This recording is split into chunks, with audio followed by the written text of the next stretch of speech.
voters' education programs in communities around the country.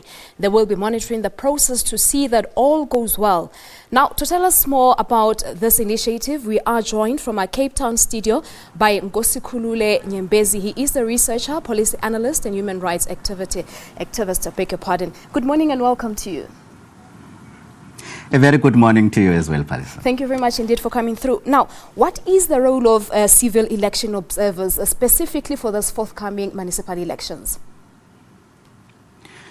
Yes, as civil society formations in the form of faith-based organizations, the churches, institutions of traditional leaderships, NGOs that are big and small, we also part of the independent personalities that observe that the work that the IEC does is done according to the law. So we're part of civic education to educate people there about the importance of the right to vote, the importance of the right to register so that they can exercise their political right. So we have been doing that given the fact that this time around we've got new wards and we've got new voting stations, and so we've been encouraging people to be able to go and register and put down their correct addresses on the voters' roll. But then who specifically recognizes this organization of yours? We do know that when we have elections around SADC region, for example, you have SADC observers. Who recognizes your organization?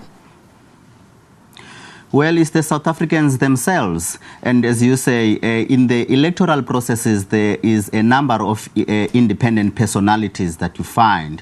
The independent courts, and you'll find that in the form of the electoral court, the commission that administers the elections, the IEC, and then you find the independent observers. That is the civic society, and then the independent candidates. So we fit in that space of independent observers as ordinary citizens to ensure that even the IEC itself has got an eye that watches over it. Even political parties who go out to campaign for votes have got an eye that watches over them. So we form that leg of independent personalities in our democracy.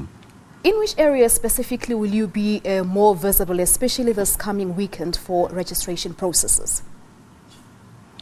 We will be everywhere because monitors are basically encouraged to do this observation in the areas where they live.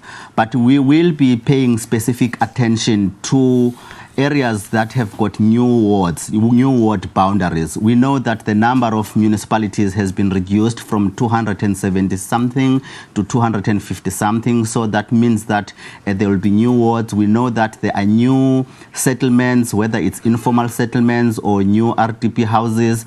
And so we will be focusing in those areas that are new, where we're likely to have a new entrance, and especially in cross-border municipalities where we find that the municipality lies in the border of one province and another.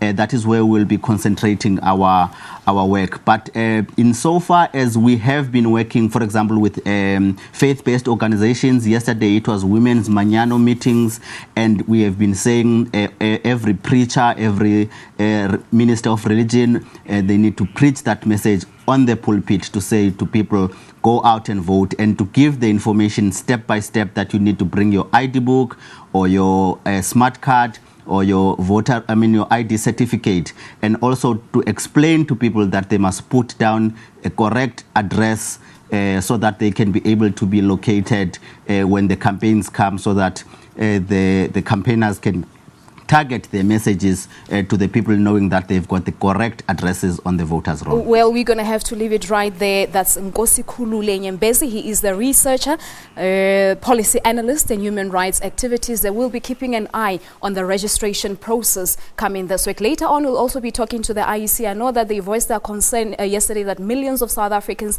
are eligible to vote, and yet they are not registered. So stay tuned. Leanne will be talking to the IEC just in a few minutes' time. But for now, let's go to Valen with your sports update.